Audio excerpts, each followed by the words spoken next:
Hi, I am Sophia. Welcome to True Payback, where story hits different. Hit subscribe. Let's dive in. My name is Claire Dennison. I'm 31 years old. For the last 8 years, I taught English literature at Riverside Preparatory Academy in Durham, North Carolina. My brother Marcus is 36. He works in commercial real estate development. He lives in Charlotte with his wife, Vanessa, and their 2 children in a house with a 3-car garage and a media room. Our father, Robert Dennison, died on a Tuesday in March. Pancreatic cancer. 4 months from diagnosis to hospice to grave. I was there for all of it. Marcus visited twice. Once in January when Dad could still walk to the kitchen. Once in February when he couldn't. The funeral was on Friday. Small service. 23 people at Pinehurst Methodist. Dad had been a quiet man. Accountant for 42 years. Rotary Club member. Season ticket holder for the Durham Bulls. Marcus stood at the front and delivered the eulogy. He talked about Dad teaching him to ride a bike. About fishing trips to Lake Gaston. About the values Dad instilled. Hard work, integrity, responsibility. He didn't mention that I'd been the one sleeping on the pull-out couch in Dad's living room for 4 months. That I'd administered medication every 6 hours. That I'd held the phone to Dad's ear when he was too weak to lift it so he could hear his grandchildren say goodnight. Vanessa sat in the second pew, her hand on their daughter's shoulder. She didn't look at me during the service. After the burial, people came back to Dad's house on Maple Ridge Drive. The house where Marcus and I grew up. White siding. Blue shutters. Oak tree in the front yard that Dad planted the year I was born. I'd set out sandwich platters from Harris Teeter. Coffee. Lemonade. Mrs. Kowalski from next door brought a casserole. Marcus stood in the living room accepting condolences. Shaking hands. Playing the grieving son. I was in the kitchen washing plates when he found me. "We need to talk," he said. I dried my hands. "Okay." Outside. We walked into the backyard. March evening. Cool but not cold. The dogwood tree Dad had babied for 10 years was just starting to bloom. Marcus put his hands in his pockets. "I've already called the realtor." I stared at him. "What?" "Jim Hendricks. He handles commercial properties, but he said he'd do this as a favor. House should list by Monday. Market strong right now." "Marcus, Dad died 4 days ago." "I know that." His voice was flat. Patient. Like I was being slow. "Which is why we need to move quickly. Estate needs to be settled. Property needs to be liquidated." "Liquidated?" "Yes. This is Dad's house." It was Dad's house. Now it's part of the estate, which needs to be probated and distributed according to his will. I felt something cold forming in my chest. "Have you read the will?" "I've spoken with the attorney. It's straightforward. Everything goes to me as the eldest son. That's how Dad wanted it. Traditional family structure. You'll get some personal items. Keepsakes. But the property and the financial assets transfer to me." The cold thing expanded. "That's not. You have 48 hours to remove your personal belongings. After that, Jim's crew will handle the staging." "I'm not trying to be harsh, Claire. But this is business. The longer the house sits empty, the more it costs in utilities and insurance." Dad would have understood that. I looked at him. Really looked at him. At his charcoal suit that probably cost more than I made in a month. At his tie clip. At the face that looked so much like Dad's but somehow nothing like him at all. "Where am I supposed to go?" "You have an apartment, don't you?" "I gave it up in November. When Dad needed round-the-clock care." Marcus frowned. "That was your choice. He was dying. And I appreciate what you did." "I do. But that doesn't change the legal reality. The will is clear.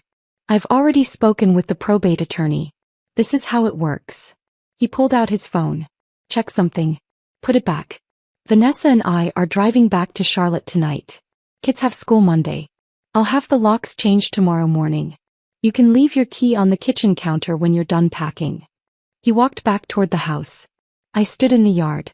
The dogwood bloomed. The grass needed mowing. Dad's gardening gloves were still on the potting bench by the shed. Inside I could hear voices. People saying goodbye. Car doors closing in the driveway. Mrs. Kowalski found me 20 minutes later. "Claire, honey, everyone's gone." She was 74. She'd lived next door for 30 years. She brought us lasagna when Mom died.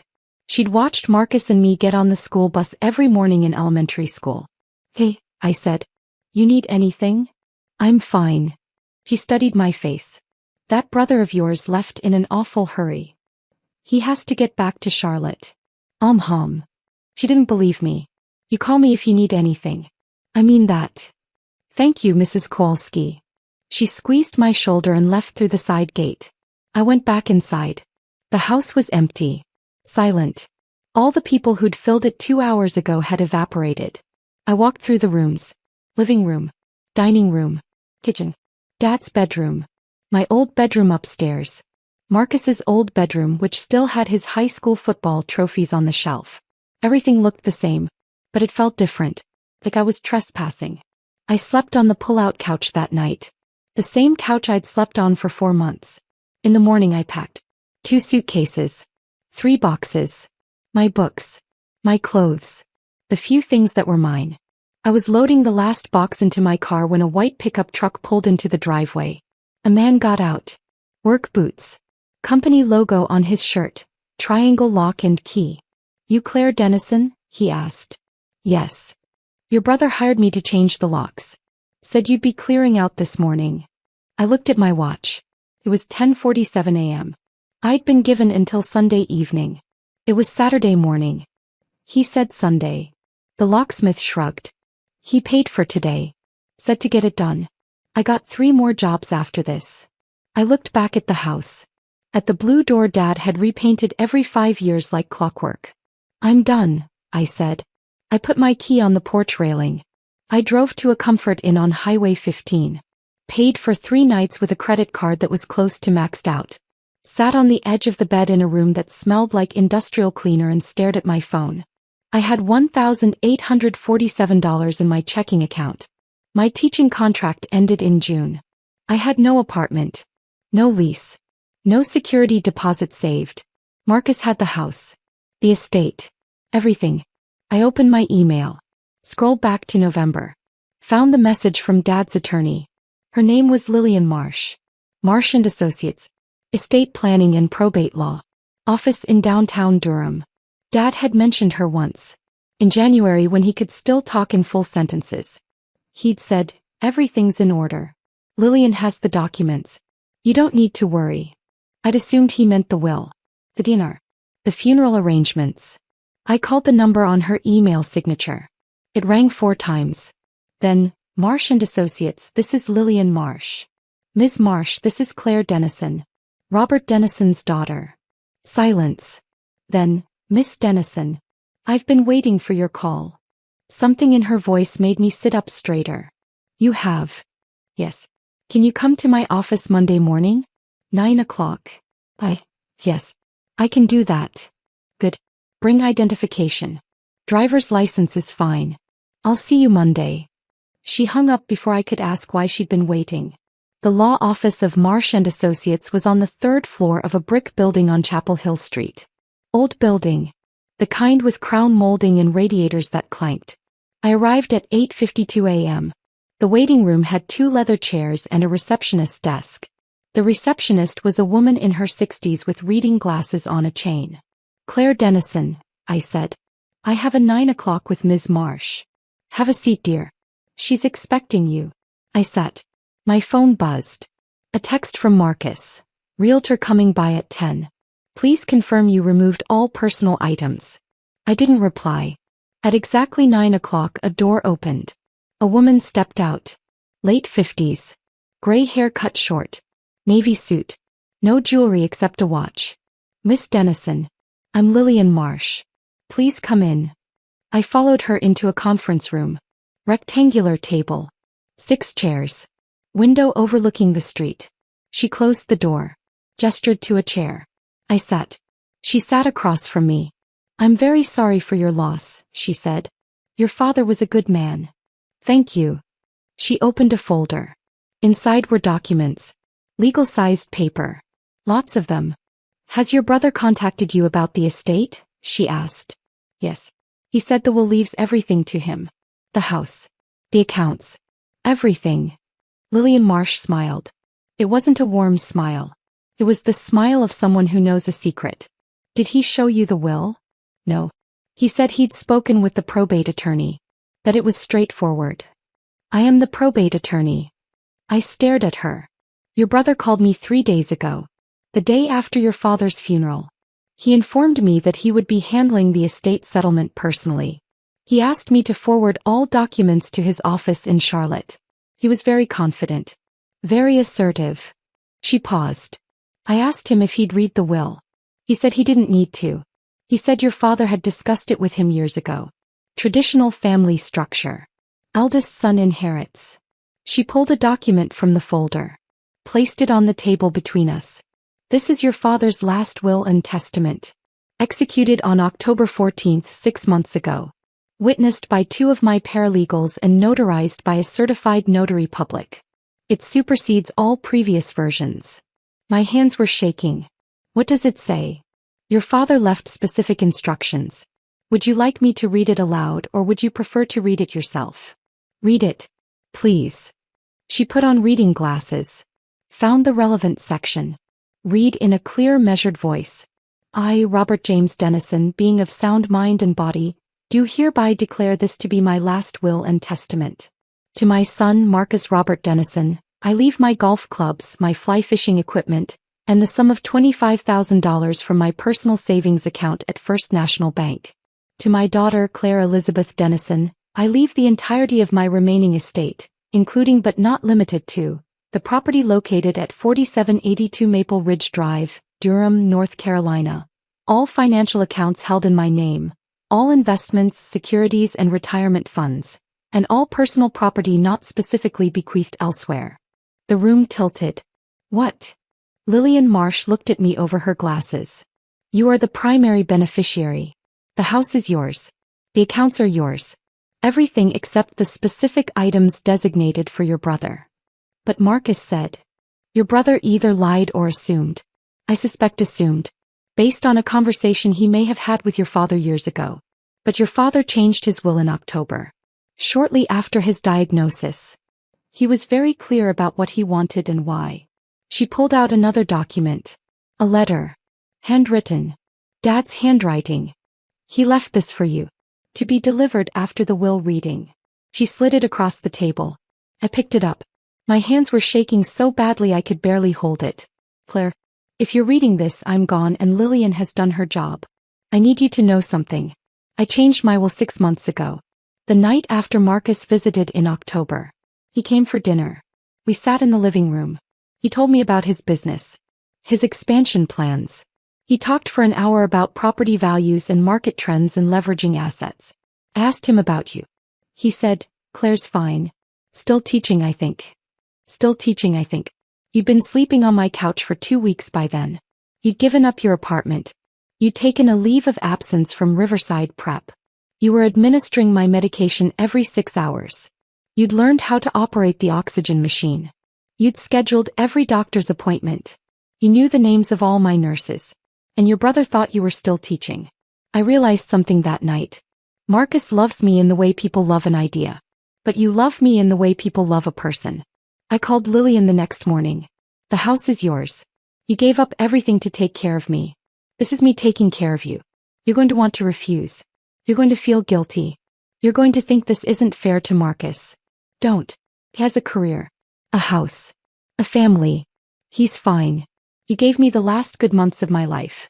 You sat with me when I couldn't sleep. You read to me when my eyes got too tired. You held my hand. That's worth more than money. But money is what I have to give. Take it. Build something. Life. Love, Dad. I couldn't breathe. Couldn't see.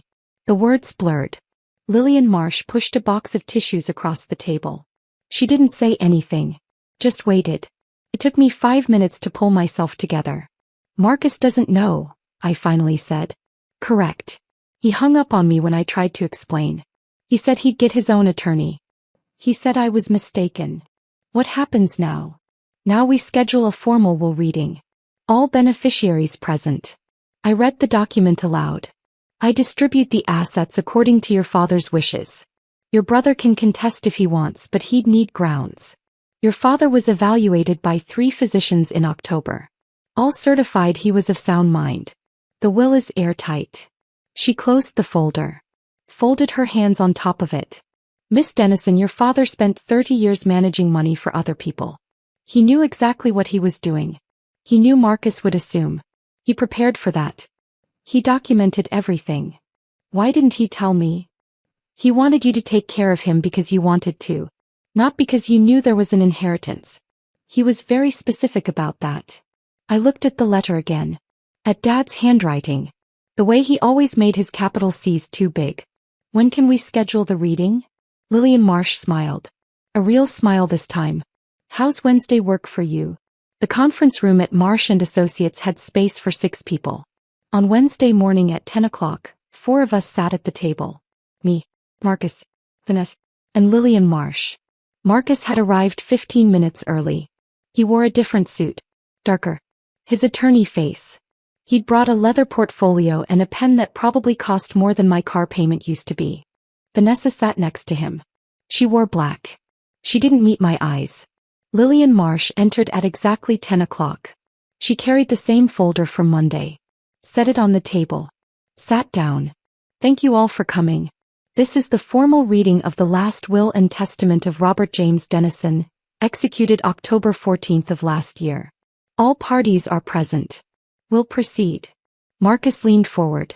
Before we start, I need to clarify something. My father discussed his wishes with me multiple times over the years.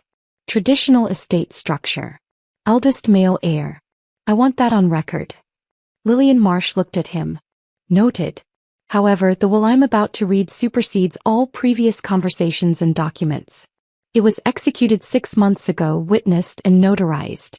Your father was certified as mentally competent by 3 separate physicians. Do you understand? I understand you're claiming that. I'd like to see the competency evaluations. Of course. She slid 3 medical reports across the table. Dr. Patricia Chin, oncologist. Dr. Michael Okonkwo, psychiatrist. Dr. Sarah Lindstrom, geriatric specialist. All evaluated your father on October 12th. All certified full cognitive function. Marcus picked up the reports. Scanned them. His jaw tightened. Proceed, he said. Lillian Marsh opened the will. Read the opening statements. Date. Witnesses. Declaration of sound mind. Then she reached the distribution section. To my son Marcus Robert Dennison, I leave my Callaway golf clubs, my Orvis fly fishing equipment, and the sum of $25,000 from my personal savings account at First National Bank, account number ending in 7734. Marcus went very still. Lillian Marsh continued. To my daughter Claire Elizabeth Dennison, I leave the entirety of my remaining estate, including but not limited to the property located at 4782 Maple Ridge Drive, Durham, North Carolina, currently valued at approximately $478,000. All financial accounts held in my name at First National Bank, totaling approximately $163,000. My retirement account with Vanguard, valued at approximately $291,000. And all personal property not specifically bequeathed elsewhere. The room was silent. Marcus stared at the document. Then at Lillian Marsh. Then at me. That's not possible, he said. It's documented right here. He didn't, we talked about this. Years ago. He said the house would go to me. He said that. People change their minds, Lillian Marsh said quietly. Particularly when circumstances change. What circumstances? Your father changed this will on October 16th. 2 days after you visited him. Marcus blinked. I visited in October. We had dinner. We talked about business. Yes. According to your father's notes, you talked about business for an hour. You asked him about property valuations. You discussed market trends. So, you didn't ask about your sister.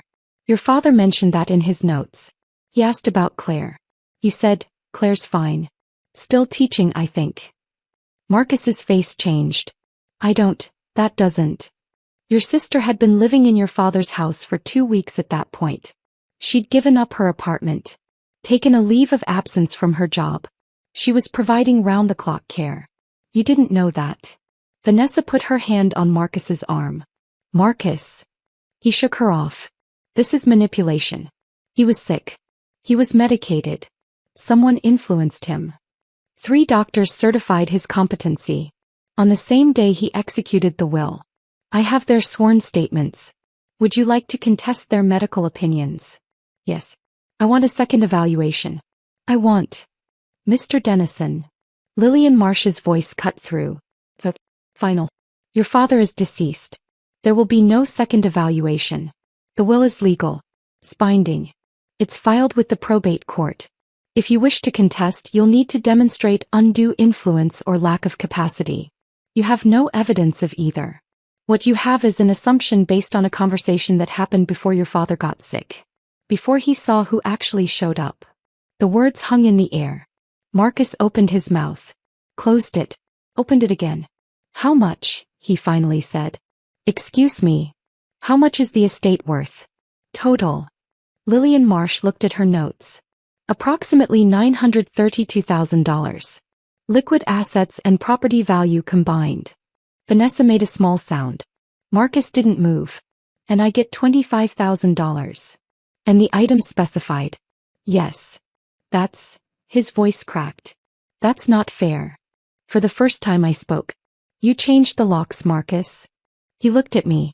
Really looked at me. Like he was seeing me for the first time in this entire meeting. You gave me 48 hours. Dad had been dead for 3 days. You called a realtor. You called a locksmith. You told me to leave my key on the counter. I thought. You thought the house was yours. You thought everything was yours. You didn't ask. You didn't check. You just assumed. Because that's what Dad always said. When did he say that? Marcus's face was red. I don't know. Years ago. When we were kids. He talked about legacy. About passing things down. Eldest son. That's how it's always been. That's how it was. Past tense. He changed his mind. Why? I slid Dad's letter across the table. Read it. He picked it up. Read it. I watched his face. Watched the exact moment he understood. He put the letter down. Looked at Lillian Marsh. Can I contest this? You can try. You'll lose. You'll also spend tens of thousands of dollars in legal fees and damage your relationship with your sister permanently. But yes. You can contest. Marcus looked at Vanessa. She looked away. He stood up. I need air. He walked out. Vanessa followed him. The door closed. Lillian Marsh gathered her documents. That went about as expected. What happens now? Now I file the will with the court. The property transfers to your name. The accounts transfer to your name. Your brother receives his $25,000 and his personal items. The estate is settled. You're free. Free.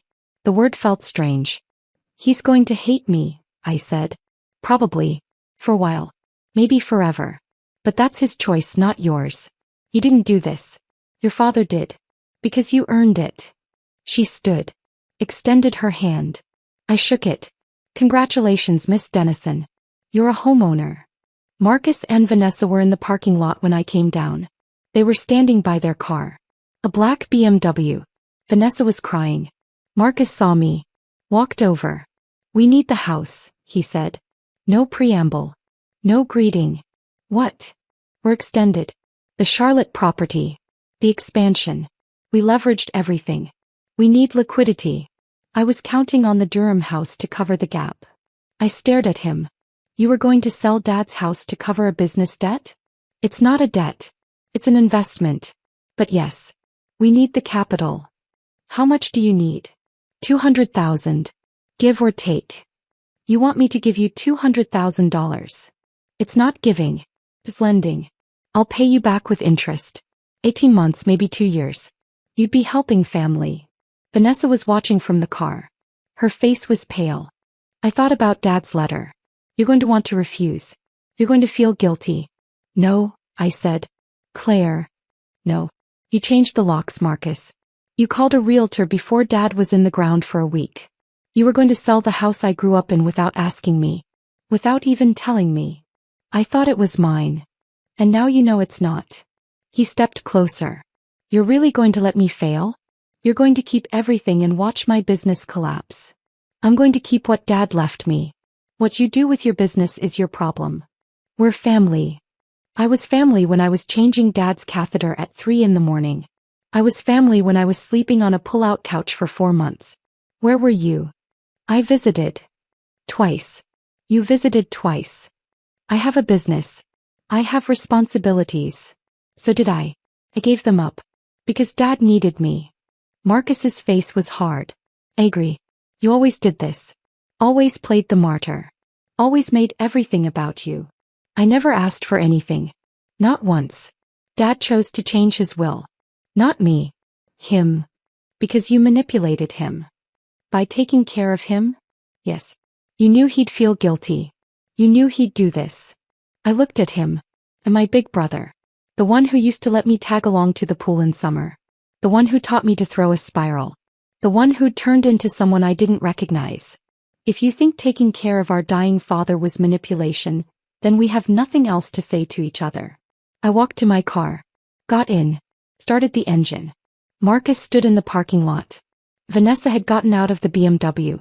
She was holding his arm. Talking to him. He wasn't listening. I drove away. Type boundaries in the comments if you've ever had to choose between family loyalty and self-respect. I moved back into the house on Maple Ridge Drive 3 weeks later. The locksmith Marcus had hired had changed the locks, so I had to hire a different locksmith to change them again. It felt strange at first. Walking into my childhood home as the owner. Not the daughter. Not the caretaker. The owner. Mrs. Kolsky came over the first day with a casserole and a bottle of wine. Heard you got the house, she said. Good. That's how it should be. You knew. Honey, I've lived next door for 30 years. I watched you come home every weekend when your father got sick. I watched you move in. I watched you take care of him. I didn't see your brother's car in that driveway more than twice. He squeezed my hand. Your father knew what he was doing. I went back to work at Riverside Prep in the fall. They'd held my position. Dr. Hammond, the headmaster, told me he'd received a letter from Dad in November. A letter explaining my situation. Asking them to keep my job available. Dad had thought of everything. Marcus and I didn't speak for 6 months. Then, in September, I got a voicemail. Claire. It's Marcus. I wanted to let you know we sold the Charlotte property. We're downsizing. Moving to a smaller place in Raleigh. Vanessa wanted me to call. She said I owed you an apology. Long pause. I don't know if I'm ready to apologize. I'm still angry. I still think I don't know what I think. But Vanessa's right that I shouldn't have changed the locks. I shouldn't have assumed. I should have read the will before I called the realtor. Another pause. Dad's birthday is next month. I was thinking maybe we could visit the grave together. If you want. He hung up. I called him back 2 days later. We met at Pinehurst Cemetery on what would have been Dad's 74th birthday. We didn't say much. We stood at the grave. We each put down flowers. As we were leaving, Marcus stopped. The golf clubs. The ones Dad left me. I don't golf. I never did. He knew that. I didn't say anything. I think he was making a point. $25,000 in golf clubs I'll never use. Meanwhile, you get the house. The money. Everything that actually matters. He left you what you valued, I said quietly. Things. Items. Objects you could list on a spreadsheet. He left me what I valued. A home. Security. Roots. Marcus looked at me. You think I don't value those things? I think you forgot they existed. For a long time. We walked to our cars. Vanessa wants to invite you to Thanksgiving, he said. She's been asking. I'll think about it. Okay. He got in his car. Started the engine. Rolled down the window. Claire? For what it's worth, Dad was right. About the October visit. I didn't ask about you. I should have. He drove away before I could respond. I went to Thanksgiving. It was awkward. The kids, my niece and nephew, barely remembered me. Vanessa tried too hard to make everything comfortable. Marcus and I mostly avoided each other. But it was a start. I still live in the house on Maple Ridge Drive. I repainted the blue shutters last summer. Same color. Dad would have wanted that. The dogwood tree blooms every March. I sit under it sometimes and think about the 4 months I spent sleeping on the pull-out couch. About the medication schedules. About reading The Great Gatsby aloud to Dad when he couldn't sleep. I don't regret any of it. Marcus and I will probably never be close again. Maybe that's okay. Maybe some things break and don't fully heal. But I have the house. I have stability. I have the life Dad wanted me to have. And every time I walk through that blue door, I remember what he wrote. You gave me the last good months of my life. That's worth more than money. But money is what I have to give. He gave me more than money. He gave me proof that I mattered. That what I did mattered. That's worth everything.